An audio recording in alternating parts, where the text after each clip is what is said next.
പുതുക്കൈ മുച്ചിലോട്ട് ഭഗവതി ക്ഷേത്രത്തിൽ പെരുങ്കളിയാട്ട മഹോത്സവം ഫെബ്രുവരി 8 മുതൽ 11 വരെ തീയതികളിൽ നടക്കും. അന്നദാനത്തിനുള്ള ജൈവ പച്ചക്കറിയുടെ 1ാം ഘട്ട വിളവെടുപ്പ് നടന്നു.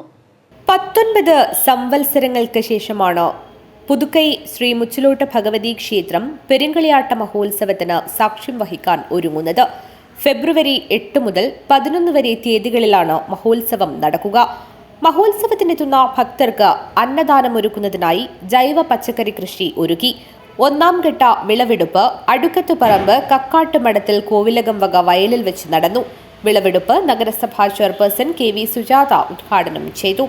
ഈ വരുന്ന ഫെബ്രുവരി 8 മുതൽ പുതുക്കൈ മുച്ചിലോട്ട് നടക്കുന്ന പെരുങ്കളിയാട്ട മഹോത്സവത്തിൻ്റെ സദ്യ ഒരുക്കുന്നതിനുള്ള വിഭവ സമാഹരണത്തിൻ്റെ ഭാഗമായി അടുക്കത്തുപറമ്പ് ഏരിയ കമ്മിറ്റി നടത്തിയിട്ടുള്ള പച്ചക്കറി വിളവെടുപ്പാണ് ഇവിടെ നടന്നിട്ടുള്ളത്.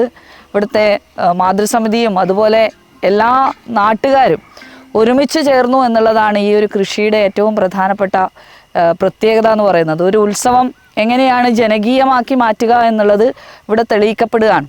ഇവിടെ നമ്മുടെ കക്കാട്ട് കോവിലകത്തിൻ്റെ സ്ഥലമാണ്.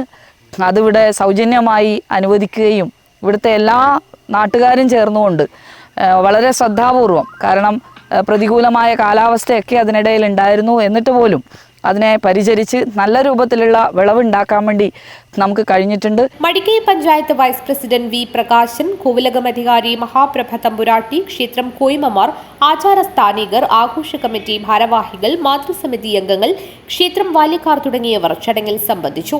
ജൈവ പച്ചക്കറി കൃഷിയുടെ 2ാം ഘട്ട വിളവെടുപ്പ് ജനുവരി 12 ഞായറാഴ്ച വൈനിങ്ങാൽ വയലിൽ നടക്കും. News bureau, Kanhangad.